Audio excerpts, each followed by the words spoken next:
Oddly enough, a bunch of us, it was a new started making a bunch of us are still there. Oh, wow.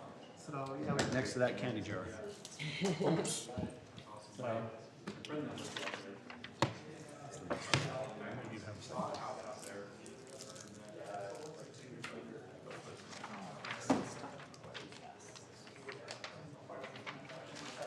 Unless there's an accident, then it's crazy. But like I said, it really is my friends. I mean, if all my friends went away, problem is, of course, is that, yeah, Crumbs all over in the bathroom sink. How So weird someone is was that? eating in there? I don't know. wait, what was going on? There were a bunch of crumbs in the women's bathroom sink.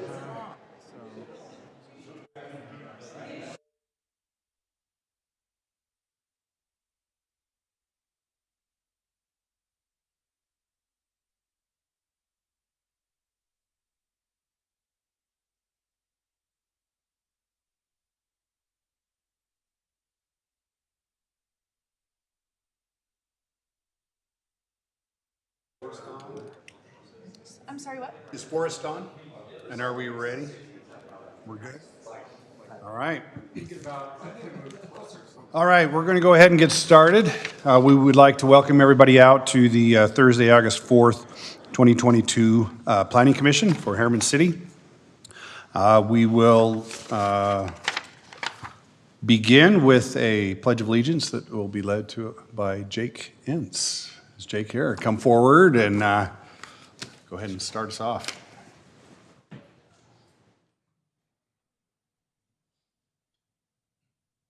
Repeat after me. I pledge allegiance to the flag of the United States of America and to the republic for which it stands, one nation, under God, indivisible, with liberty and justice for all. Thanks, Jake. Appreciate that. We do have a full quorum today. Just for everybody's benefits, we do have an additional Planning Commission member online. Mr. Forrest Sickles is online for us as well and observing from home. We will ask if there's any conflicts of interest on any of the agenda items for tonight's meeting. Okay? We'll go ahead and jump into our agenda. Before we do have a couple of items. The first two items on the agenda are up for public hearing. And so I'd just like to read to you the public comment policy and procedure. The purpose of public comment is to allow citizens to address items on the agenda. Citizens requesting to address the commission will be asked to complete a written comment form and present it to the city recorder. In general, I will allow an individual 3 minutes to address the commission. A spokesperson that is recognized as representing a group in attendance may be allowed up to 5 minutes. And this does apply to all public hearings. So we'll go ahead and jump into item 4.1, which is a consideration to approve the Anthem Commercial Ninth Amendment subdivision. And who do we have? All right. All right, good evening. So if this is turned on here.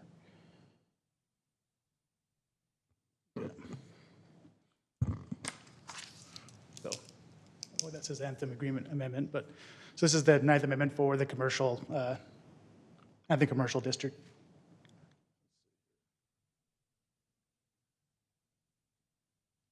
There it goes.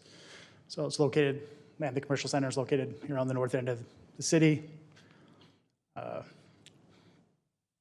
zoning of this area is C2.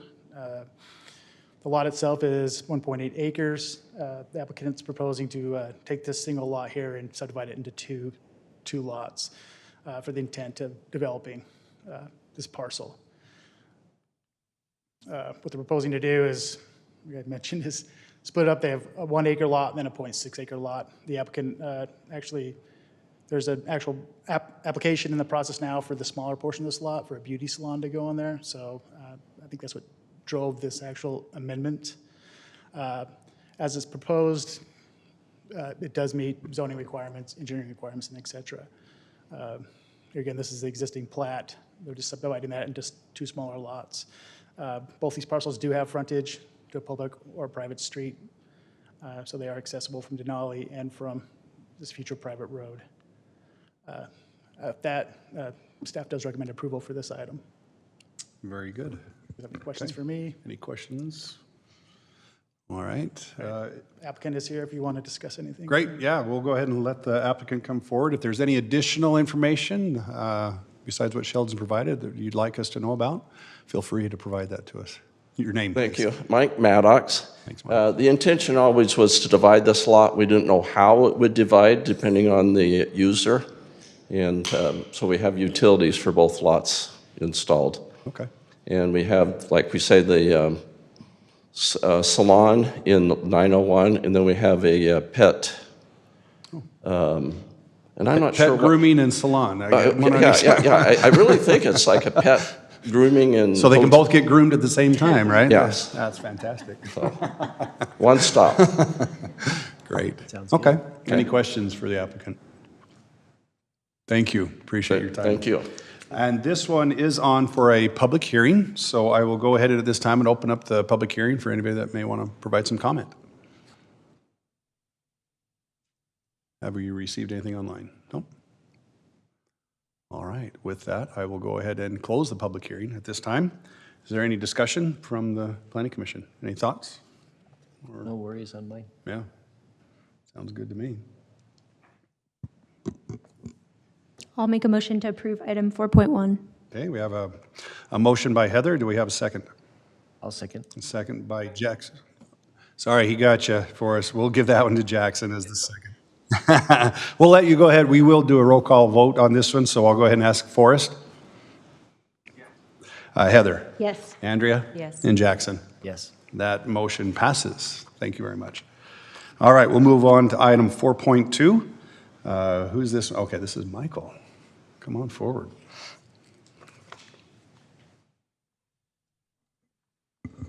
Thank you. This is a proposed amendment dealing with a condition of approval that was required by the Planning Commission. And there had been some changes in the development that was anticipated on this project, and that constituted the request. So this is the subject property, part of Academy Village off of Mountain View corridor. And the issue initially stems from that the road in question is partially public and partially private. The developer, Wasatch Commercial, in developing Academy Village, had initially proposed a connection into the private road, and needing the cooperation of the adjacent community, the residential community, there was an kind of a proposed incentive of constructing a sidewalk along the south side of this private road as kind of a betterment. Hopefully, looking to get some cooperation between the two property owners. That didn't work out. The adjacent property owner did not want to grant access to the private road, or from the private road into Academy Village. So now the access has slid down to where the public road is located. Another thing that has happened is that when this project was initially conceived, we knew that we were going to have residential in this, where Academy Terrace has been approved by the Planning Commission, but we didn't know the style of construction that was going to happen there. The Academy Terrace came to the Planning Commission at a later date after the subdivision was approved and this condition for a sidewalk along that private road. Of course, we have a podium style structure and the grade changes between the private road and this project, Academy Terrace, just did not really, there was not an easy way to create a pedestrian connection from that upper roadway down to the Academy Terrace. But we did work with the Wasatch Commercial in coming back to us and talking with us about a potential amendment. We maintain that even though there's a section of private road that we would still like to see sidewalk connectivity, we were hoping that we could pick up accessible connection from McKellen Drive across the street on Autumn Spring and then into Academy Village. And so Wasatch Commercial has agreed to that. This is their proposed amendment on the project. So in your packet, this is the condition of approval, and then you can see the underline and strike through, of course, as far as amending where that sidewalk would be located. So again, because of the development pattern and prior approvals from the Planning Commission, this was recommended by the staff. But it is an amendment to the subdivision, and so it does require a public hearing tonight. Okay, so can we go back one slide? Yes. So the crosswalk that you're showing there is going across the the private drive? Yes. Are they okay with that Yes, crosswalk? yeah, so the sidewalk itself is on private property. That's on the Yeah, south side? yeah. That's on yep, the south? Yep, and it's on Wasatch's property. On Wasatch's Yeah. property, okay, but the Yeah. crosswalk across the private drive, they're okay with the crosswalk? I guess, That's been my understanding, that's been they don't negotiated. have, Yeah. I'm just curious if Yeah. I agree, I like what's going on here, but, okay, go ahead. Any questions then, any other questions for Michael? Is it full public access to the private road? Do they have any restrictions, or is it? So it does allow for public access, but we did not, the Wasatch or the city, we didn't have the right to cut in to that private roadway and make a T intersection essentially into Academy Village. Okay. Gotcha. So we needed to gain permission in order to do that, or the developer did, and that didn't work out. Okay. I'm assuming the applicant's here, do we Yes. want to, okay. Any other questions for Michael then? No? Okay. We'll go ahead and let the applicant come forward and provide any additional information you may want to. Maybe Michael's done a good enough job for you. And state your name for us, please.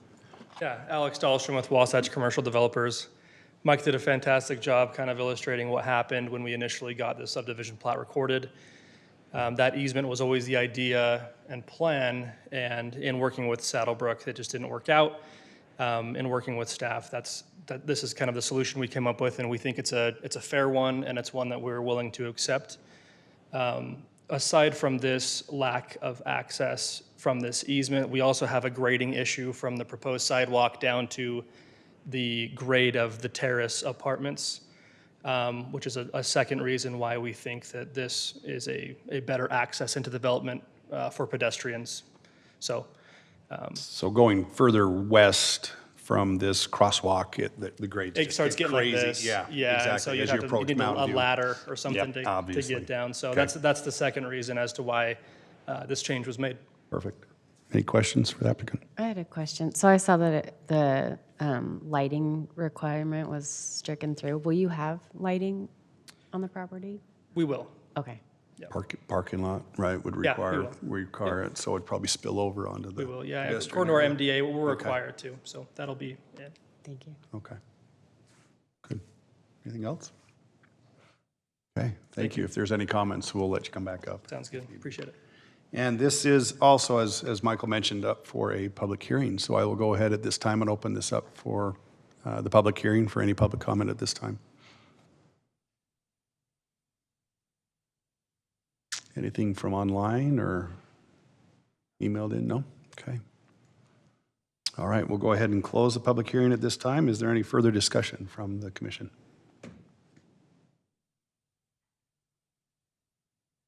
Seems pretty straightforward. Yeah, I'm grateful you came up with a solution to get pedestrian access. That's good.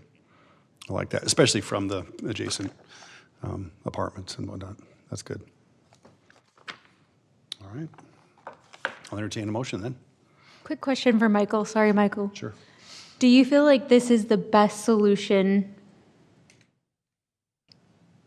Yes, yeah, given the limitations that came with the approval of Academy Terrace, this is a good compromise. And this was something that we had worked with Wasatch. When they identified that they had a problem in developing their site, we had proposed this as kind of like a middle ground, and they accepted that, as you've heard, so. Maybe while you're here, as I look at this, where the curb returns are coming off from Autumn Springs Drive into the development, does the sidewalk end there, or does it continue through the development? This is just showing the sidewalk on the external, right next to lot 35K and 35D, is there sidewalks there? Yeah, so currently Autumn Springs has a sidewalk, Yep. and then it dead ends, yeah. So they're extending it, right? Right, no, I'm sorry, I'm asking, going into the development, does the sidewalk continue into the development adjacent to Can lot you stay on 35K and sidewalk 35D? We haven't done a site plan approval for 35D or K. Okay, Yeah, that hasn't happened. that hasn't happened yet, and I'm sure it'll be there when it comes to us, so. Yeah. Okay, perfect, good to know. All right. Anything else? Oh, you asked my question. Oh, very good. Okay, we have a motion? I'll make a motion to approve item 4.2. Okay, we have a motion We didn't have by- any There was recommendations no, on that. yeah, there was just that. Well, With the, yeah, staff's proposed recommendation. amendment, yeah. With the proposed amendment. Okay, there we go. I'll make a motion to approve item 4.2 with staff's recommendation. All right, we have a motion by Heather. Wait for Forrest. That's what I'm waiting for. Is Great, thanks, Forrest. And a second by Forrest. We'll go ahead and call for a vote. Jackson? Yes. Andrea? Yes. Heather? Yes. And Forrest. Thank you. That motion passes. Thank you. All right, item 4.3, I think this is Michael as well, right? And this is within the same project. When, as noted in the staff report, when the site plan was approved for some pads around Lee's Marketplace, there was a request or a requirement from the Planning Commission that the final building elevations for pad 35N come back to you for final approval.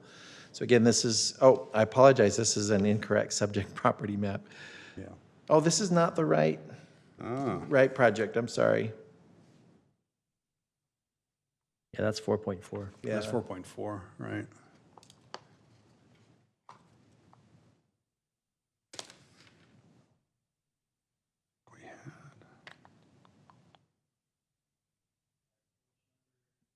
We're on 4.3. That's what it's numbered, huh? Numbered, huh? Do you guys remember why we asked for this pod to come back? We have it in our packet. Can't remember the exact time. I do remember saying, let's see the elevations. Yeah, you can open up the, Okay. there you go. Yes. That's the one. Yep. Let's just do the PDF. All right. yeah. It'd help if I would have read the title slide, I would have known then, huh? Okay, so again, the same location off of Mountain View Corridor. And this is a previous site plan that the Planning Commission has seen. And again, so Lee's is here, lot 35P, and that kind of that light blue at the bottom of the screen. 35N is kind of in the middle to the right, and that is the site that we're looking at. The Wasatch Commercial, the developer of the site, the applicant, has shared with us the Babcock design for that property.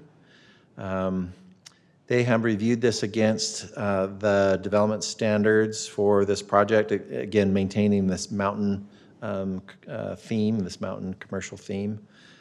All of these elevations were provided to the commission in your packet. And staff is recommending approval as shown.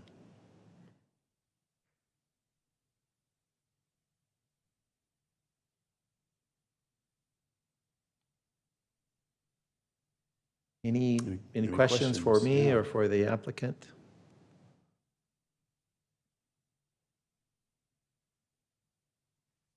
Comments, questions? No? Looks nice. Okay.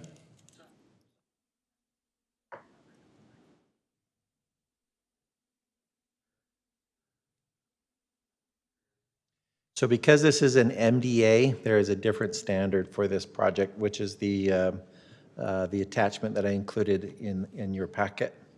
Yeah, so it's a different requirement. And it is meeting those requirements? Yes. Yeah, obviously, since it's been reviewed. Okay. Thank you, Michael. I don't know if the applicants here would want to provide any additional information, or if not, that's fine too, but yeah.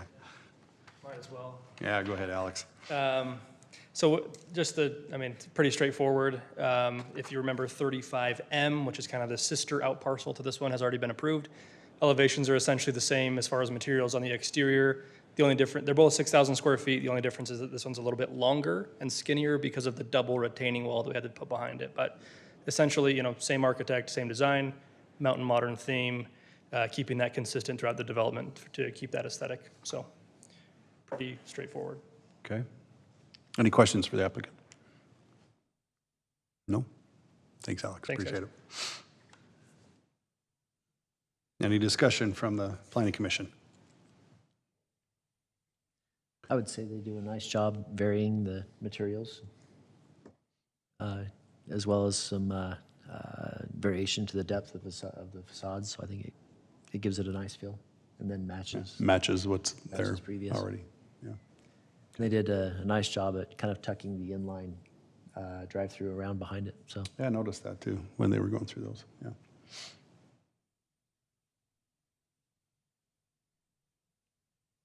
Any other comments or discussion points?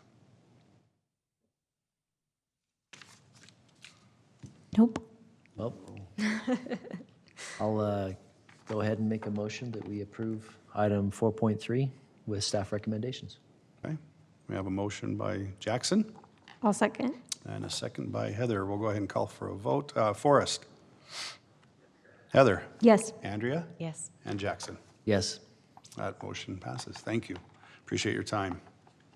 Appreciate your efforts in our community as well. Thank you. All right, we'll move on to item 4.4. I believe this, Michael, were you taking this one on as well? This is the extension, 2-year extension. Yes, I apologize. Yeah, no, I just want to make sure I didn't miss something here, so. Going to help you get your up-downs today, so. That's okay. So this is a second request from a developer of a residential subdivision in our city for an extension. The extensions are allowed in city code, but they are subject to planning commission approval. Because you were the original, you have the authority to grant subdivisions, and our code does say that whoever is the reviewing or the land use authority for the extension in question needs to consider the extension requests. Commission has granted an extension previously, and the ordinance says that you can grant an extension up to twice the original length of the original approval, which was for 2 years. We've had one extension of 2 years. This is a request for 2 additional years, obviously 4 in total. That would be the final extension that would be eligible for this project. Again, we are recommending approval. The property owner has been working through some soil remediation on the property. And yeah, so we're recommending approval of the extension request. Yeah. Any discussions or Was that the original questions? Yeah. reason they wanted to extend to? Was the soil or was Yeah, it? yeah, Okay. it's Previous certainly extension. is reasonable, and certainly dealing with the changing in the marketplace and costs of, as far as making this subdivision happen. They understand that they're at risk of losing their approval. This is the last extension that they're eligible for. Also had discussed this issue with Community Development Director and City Engineering staff as to if they had any concerns with granting the extension, and they did not. Yeah, I remember when this one came before us in 2018. Yeah. Very nice opportunity here, so, yeah. Any discussion here? Thoughts? Okay. Makes sense to me. Remediation's not Yeah. a quick process. Yeah, it's not. They're good-sized lots. It's going to be a nice little subdivision when it comes in, so, yeah. Okay. I'll make a motion to approve item 4.4 with staff's 2 requirements. Very good. We have Second? a motion by Heather and a second by Andrea. We'll call for a vote. Andrea? Yes. Jackson? Yes. Heather? Yes. And Forrest. Very good. Thank you. You're not doing 4.5, Mike. You can sit down, is that right? So we'll move on to item 4.5, which is a conditional use consideration of roof signs and illumination wall signs. All right, Sheldon. Okay. So this is for the Lone Peak Emergency Hospital Center, just right up here in HTC. Right there up on the corner behind Walmart. There's a closer site plan here. There's zoning map showing this is in an MU2 zone. The applicant, I guess a little background. So this is a 24-hour medical service. The applicant's requesting 2 roof signs and 1 illuminated wall sign. Again, the roof signs will be illuminated as well. Here, just showing the distance of these signs, the 236-foot sign and the 205-foot sign, the left and right signs, those are the roof signs. And the one that's 190 feet away, that's the wall sign. Sure, is this the, oh, well. Okay, so there was an elevation plan there showing the location of those signs. So the roof signs are about 14 feet above grade. And the wall signs sits a bit lower than that. This image here actually is some images that the applicant provided, just kind of showing the illumination of these signs. And again, he went, I don't know, I guess I can get into the reason why he provided these signs, but other than just an exhibit to show the, the signs. His intent, the reason why he went out there is because, well, we'll get that here in a second, sorry. So,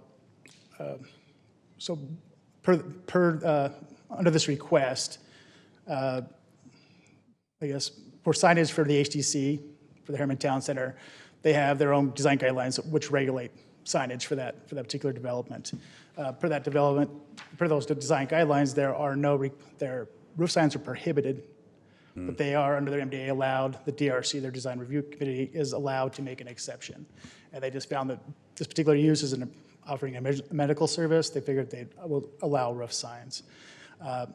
Again, and under that design guideline, they do allow wall signs, but they have no specifications or any requirements for wall signs that are adjacent to residential dwellings.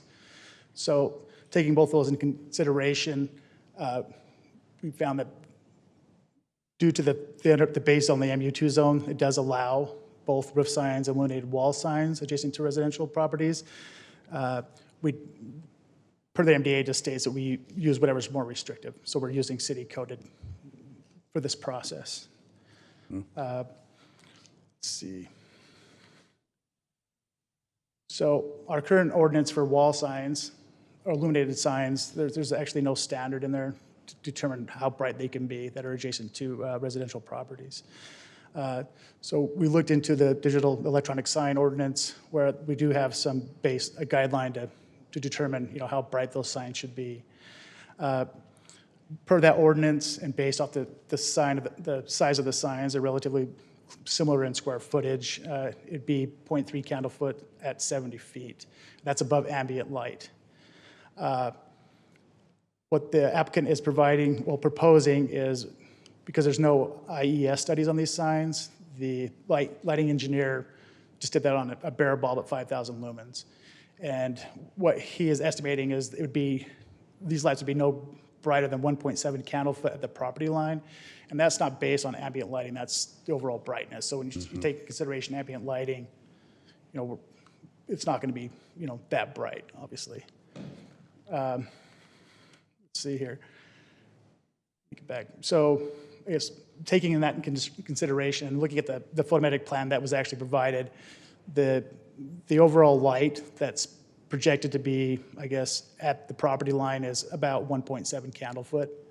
So being the fact that that they're proposing these signs will not be any brighter than 1.7 candle foot, what we're finding is that at that point, the light will more likely be washed out by the street lighting, which will be quite a bit brighter.